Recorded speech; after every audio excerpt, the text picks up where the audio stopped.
Kapag sinabi sa ating mga senior na may diabetes ka, agad itong sinusundan ng babala, iwasan ng matamis. At sa takot, marami sa atin ang tuluyang lumalayo sa mga prutas. Hinog na saging? Delikado raw. Mansanas? Masarap pero baka magpataas ng blood sugar. Ubas? Wag na lang daw. Parang lahat ng matamis kaaway na agad. Pero, totoo ba yan? Ang hindi sinasabi ng karamihan ay ito. Hindi lahat ng tamis ay pare-pareho. At hindi lahat ng prutas ay dapat iwasan. Ang ilang prutas, oo, kahit matamis, ay may taglay na sangkap na pwedeng tumulong pababain ang blood sugar, magpakalma ng pamamaga sa katawan at magbigay ng lakas at sigla sa katawan ng isang senior. Ang susi? Fiber, natural na antioxidants, tamang kombinasyon ng tubig at fructose, at higit sa lahat, moderasyon. Ang layunin ng video na ito ay hindi para sabihing kumain ka ng kahit anong prutas. Ang layunin natin ay ituro kung alin ang pwedeng. Alin ang pwedeng isama sa routine mo nang hindi ka nangangamba. Kasi dito sa gintong edad, ang gusto natin ay hindi takot, kundi kaalaman. Hindi pagbawal, kundi paggabay. Ang 5 prutas na ibabahagi namin ngayon ay karaniwan mong makikita sa palengke, hindi exotic, hindi imported. Pero may mga katangiang hindi mo aakalaing makakatulong sa blood sugar. Kaya kung ikaw ay senior na matagal nang iniwasan ng prutas dahil sa diabetes, baka panahon na para balikan ito. Hindi dahil sa katamisan nito, kundi dahil sa sustansyang kayang ibalik ang ginhawa sa katawan mo. Maraming matatanda ang nagbahagi ng kanilang karanasan.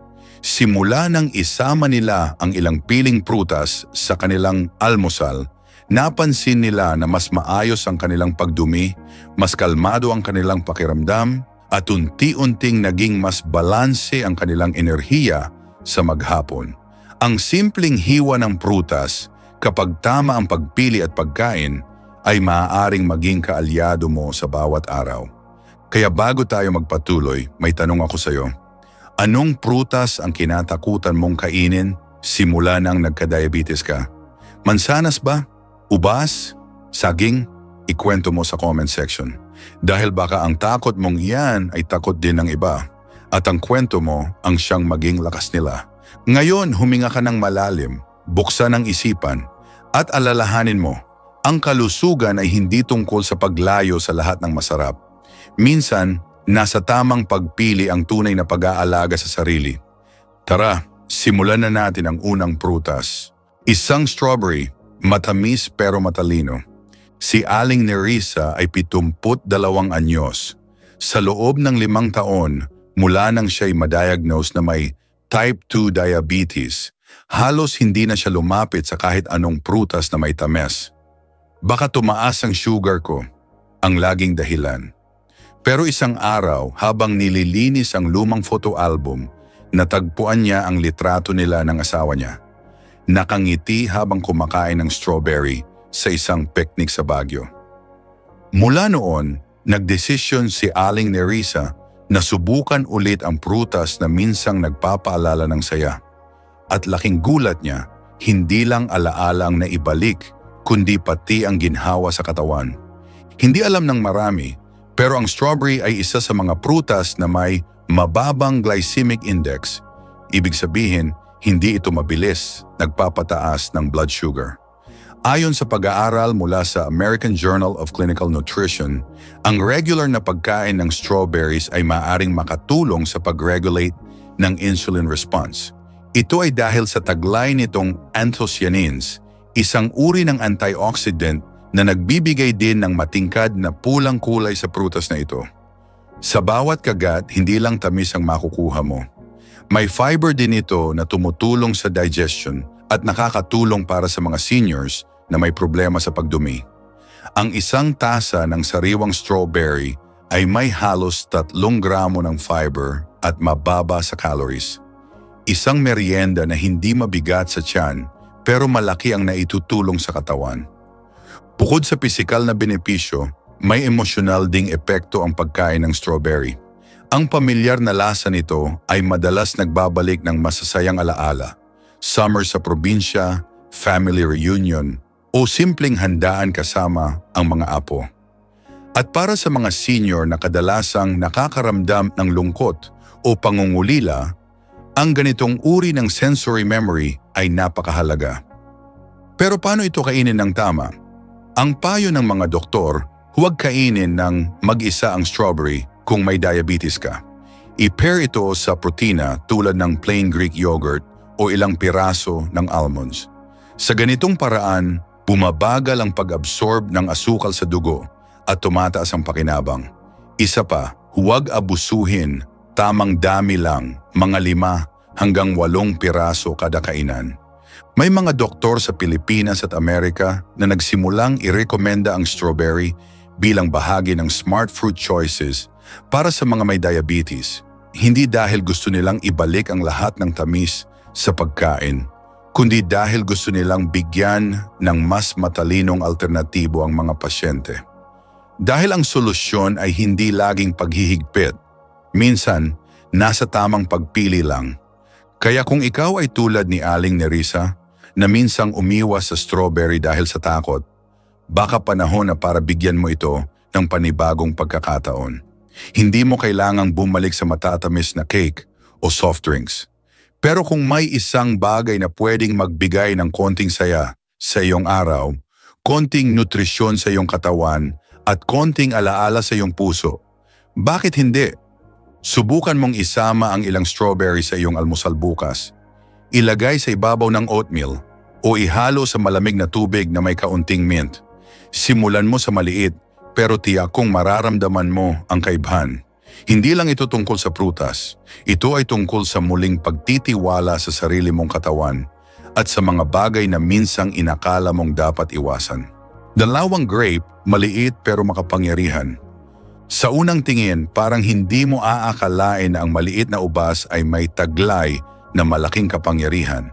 Pero sa mundo ng kalusugan ng senior na may diabetes, ang simpleng ubas ay isang prutas na dapat kilalanin muli.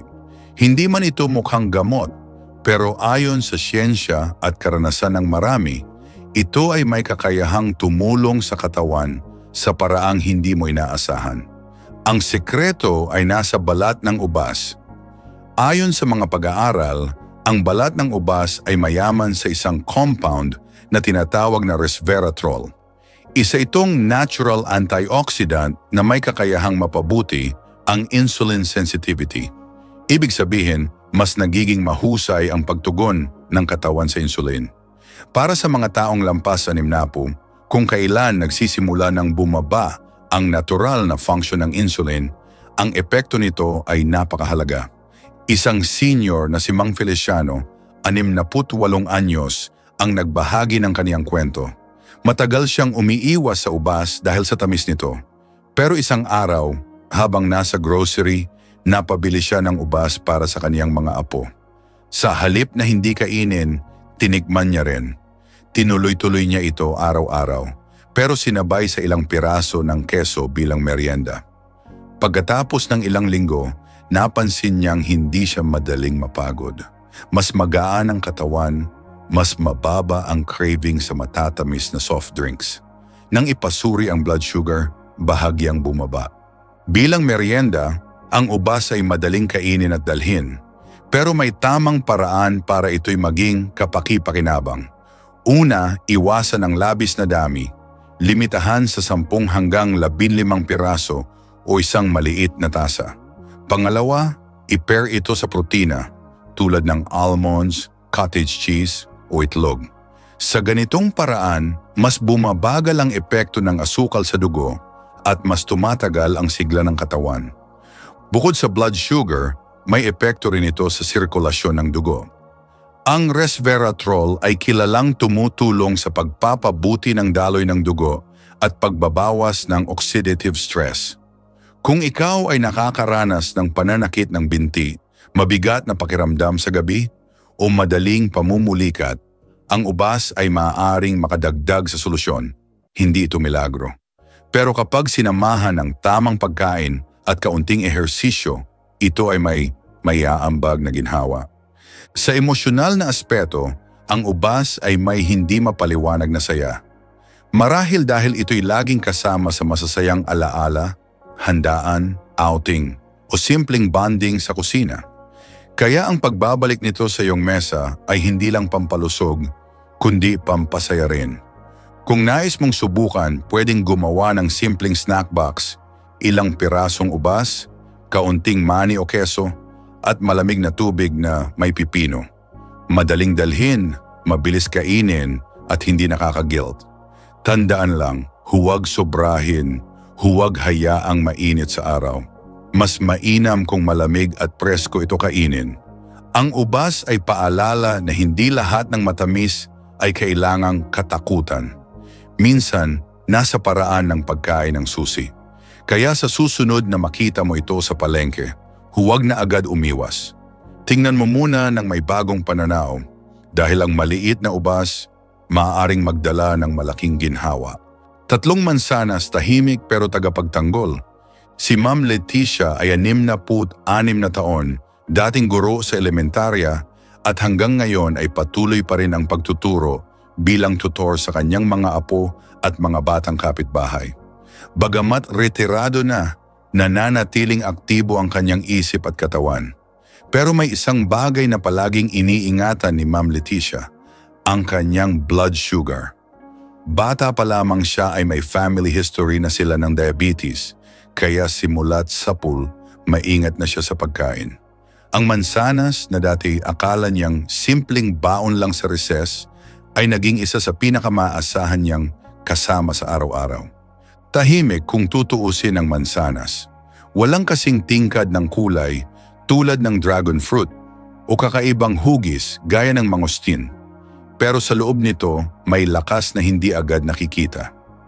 Ayon sa mga pag-aaral, ang mansanas ay may mataas na antas ng soluble fiber, lalo na ang pectin, na siyang tumutulong sa pagbabagal ng pag-absorb ng asukal sa dugo. Ibig sabihin, kung isasama ito sa pagkain, maaaring hindi agad tumaas ang blood sugar level. Isang mahalagang benepisyo para sa mga seniors na may diabetes.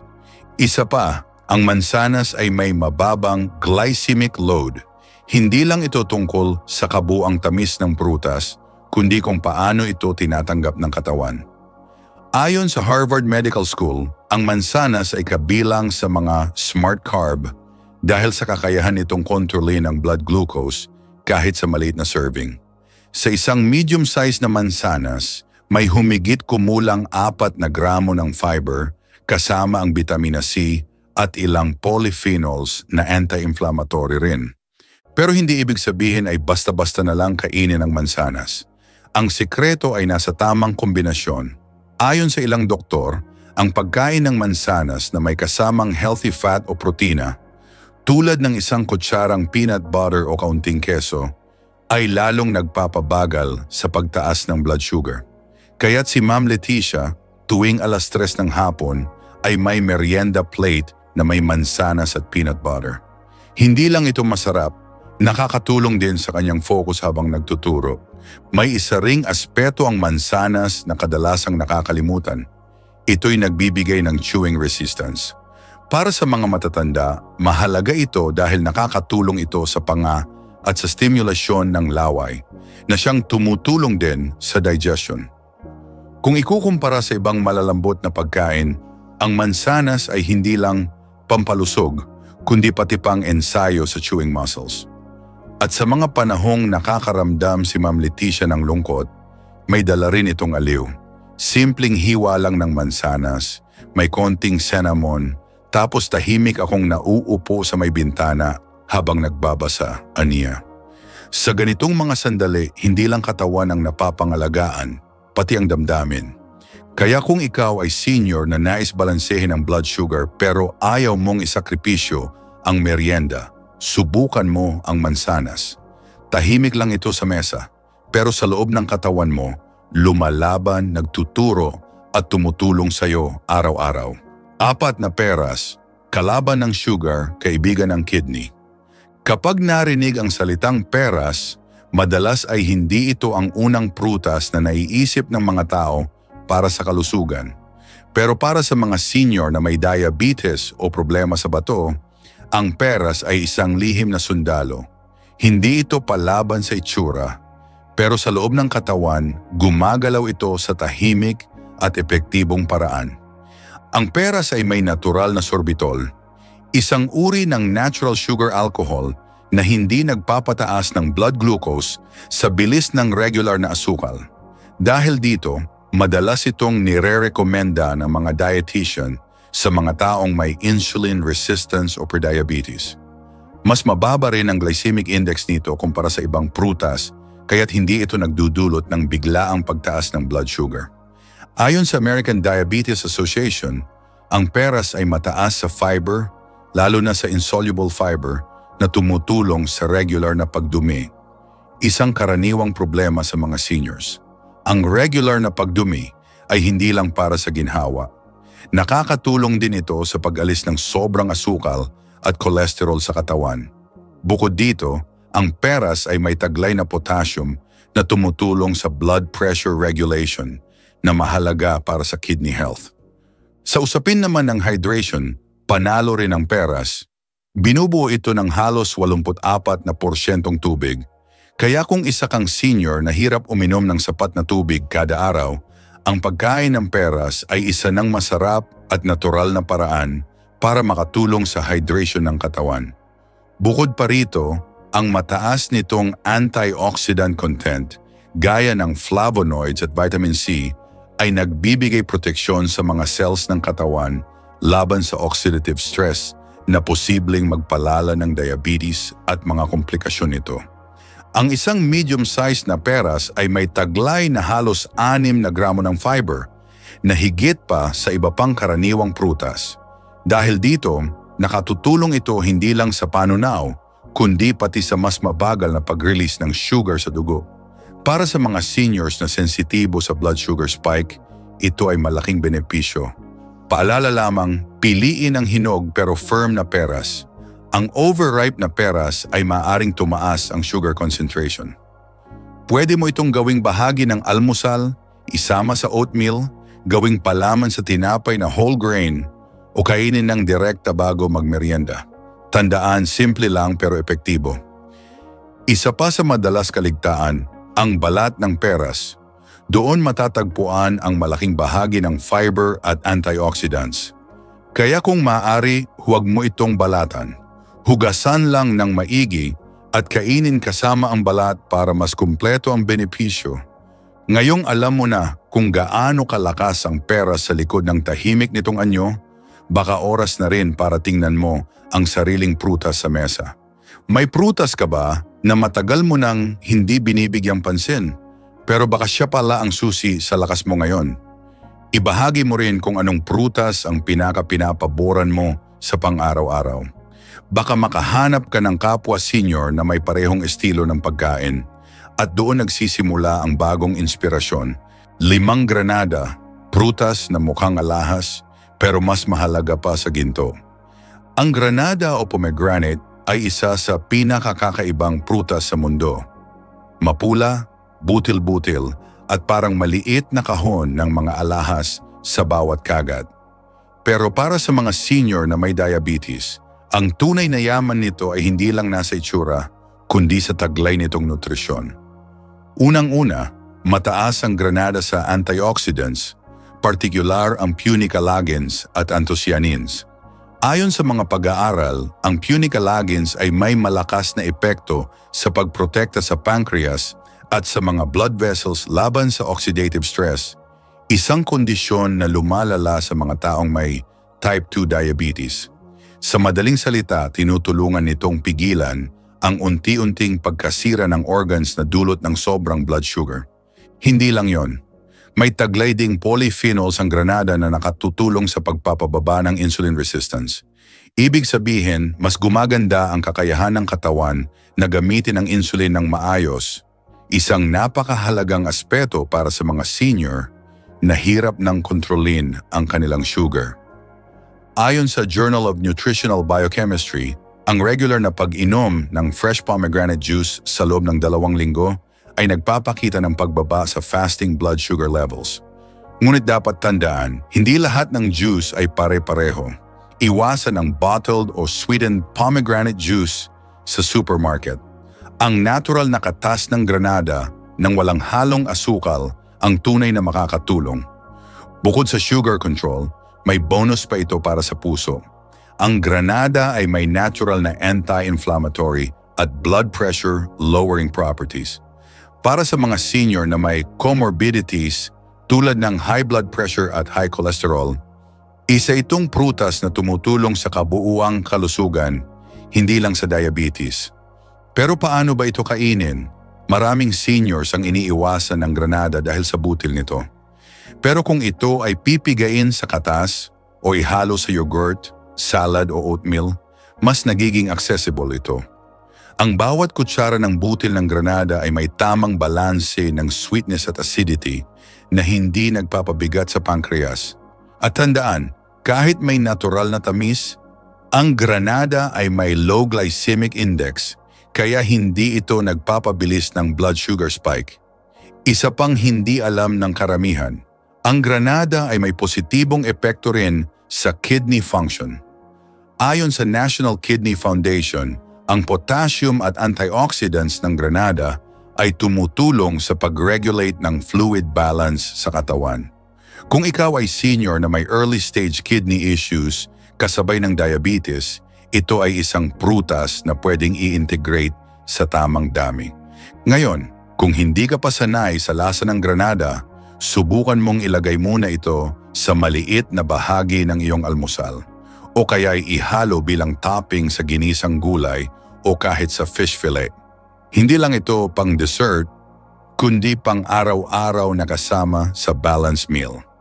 At ikaw, nasubukan mo na ba ang granada sa iyong senior diet? Kung oo, paano mo ito sinama sa iyong pagkain? Mag-iwan ka ng kwento o tip sa baba dahil minsan ang simpleng payo mo maaring maging ginto sa buhay ng iba. Bonus prutas para sa mga ayaw ng matamis. Pero gusto pa ring malakas. Hindi lahat ng senior ay mahilig sa matatamis. Sa katunayan, marami ang kusang iniiwasan ng matamis dahil sa takot sa diabetes, tooth decay o simpleng pagkasuya. Pero ang tanong, may prutas bang hindi matamis pero kasing lakas ng iba pagdating sa kalusugan? Ang sagot, oo, at ito ang abukado. Ang abukado ay isang di-karaniwang prutas. Imbes na natural na asukal, ang laman nito ay puno ng healthy fats. Particular ang monounsaturated fats na tinutulungan ang katawan sa dalawang napakahalagang bagay, blood sugar regulation at cholesterol control. Para sa mga senior na may diabetes, ito ay isang napakagandang balanse. Wala itong asukal pero may taglay na sustansyang nagpapabagal sa pag-absorb ng sugar mula sa ibang pagkain. Ayon sa pag-aaral ng Journal of Nutrition, ang mga taong kumakain ng abukado ng regular ay may mas mababang blood sugar spike pagkatapos kumain. Hindi lang ito dahil mababa ang glycemic index ng abukado, kundi dahil ito rin ay may taglay na soluble fiber na bumabalot sa glucose at pinapabagal ang pagdaloy nito sa dugo. Bukod pa rito, ang abukado ay may potasyo at magnesyo, dalawang mineral na mahalaga sa mga senior na may problema sa blood pressure. Sa totoo lang, mas mataas ang potasyo ng abukado kaysa sa saging. Kaya kung mataas ang presyon mo at ayaw mong tumaas pa ang risk ng stroke o kidney damage, mainam na isama ang abukado sa iyong weekly meal plan. May isa pang benepisyo na kadalasang hindi napapansin. Ang lutein at zeaxanthin, content ng abukado, ay tumutulong sa paningin. Para sa mga senior na unti-unti nang nahihirapang makita sa dilim o madaling mapagod ang mata sa pagbabasa, ang regular na pagkain ng abukado ay isang simpleng hakbang patungo sa mas malinaw na paningin. Pero paano ba ito isinasama sa pagkain kung hindi ka mahilig sa lasa nito? Pwedeng gawing spread sa tinapay imbes na margarine o mantikilya.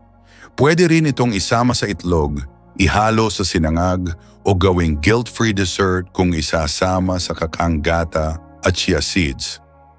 Mahalaga ring tandaan, hindi kailangan marami. Kahit kalahating abukado kada araw ay sapat na para sa magandang epekto. At kung hindi ka fan ng texture, subukan mo itong ihalo sa soup o mashed sa ibabaw ng ulam.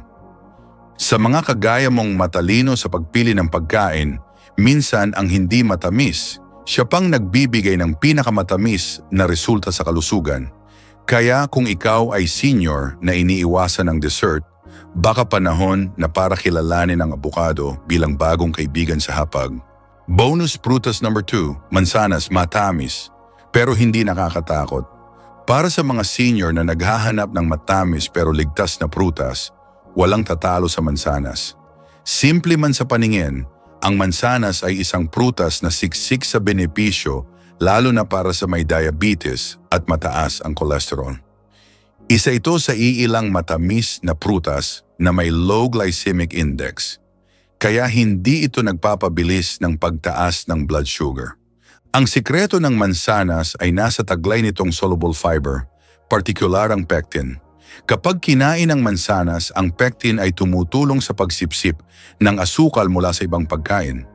Kaya kung ikaw ay kumakain ng kanin, tinapay o kahit prito, ang mansanas bilang panghimagas ay pwedeng maging natural sugar controller.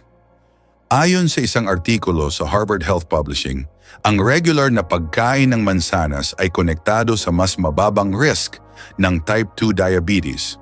Bukod pa rito, may polyphenols ang balat ng mansanas na may anti-inflammatory at antioxidant effects na mahalaga sa mga senior para labanan ang oxidative stress na nagdudulot ng aging at komplikasyon. Kung worried ka sa asukal nito, narito ang mahalagang detalye. Ang natural na sugar ng mansanas ay may kaakibat na fiber at tubig na nagpapabagal sa pagsipsip ng asukal sa dugo. Kaya hindi ito tulad ng soft drinks o candy na bigla ang nagpapataas ng sugar levels.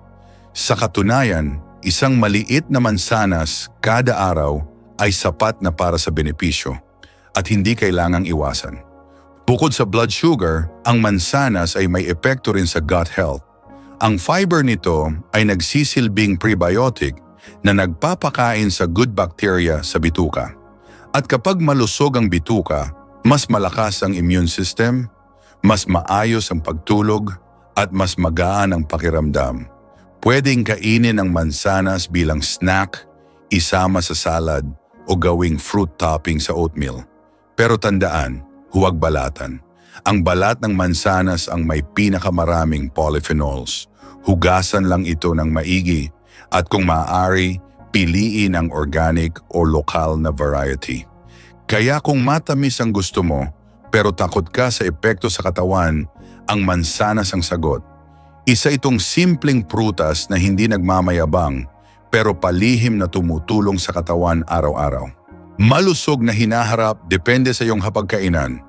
Ngayong nalaman mo na ang mga prutas na hindi lang masarap kundi may kapangyarihang kontrolin ang blood sugar, protektahan ang kidney at palakasin ang katawan, nasa kamay mo na ang susunod na hakbang. Ang katawan mo ay parang taniman. Kung anong itanim mo araw-araw, iyon ang aanihin mo sa mga darating na taon. At sa edad natin ngayon, bawat kagat, bawat pagpili ay may epekto sa ginhawa ng ating tuhod, linaw ng paningin at tibok ng puso. Sa video na ito, tinalakay natin ang 5 pangunahing prutas: strawberry, ubas, mansanas, peras at granada. At may bonus ka pa, abukado para sa hindi mahilig sa matamis at isa pang mansanas para sa mga naghahanap ng ligtas na tamis. Hindi mo kailangang kainin lahat araw-araw, pero kahit isa lang sa mga ito ang gawing parte ng iyong lingguhang diet, malaki na ang maitutulong sa kalusugan mo. Isipin mong parang kasama mo kami sa hapagkainan mo ngayon. Gusto naming mapabuti ang kalusugan mo, hindi dahil sa takot, kundi dahil sa pag-asa. Kaya bago matapos ang video, may munting pakiusap kami. Kung may natutunan ka rito, i-comment mo ang prutas na sa tingin mo ay pinakaakma sa kondisyon mo ngayon. Baka ang sagot mo makatulong rin sa iba. At kung gusto mong makasama pa kami sa mga susunod na kwento ng lakas at lunas, mag-subscribe ka na sa Gintong Edad. Ito ang tahanan ng mga Pilipinong seniors na ayaw tumigil sa pag-aalaga ng sarili. At kung may kaibigan kang nangangailangan ng gabay, i-share mo rin ito sa kanya. Dahil sa Gintong Edad, ang bawat kaalaman ay may kakambal na pag-asa,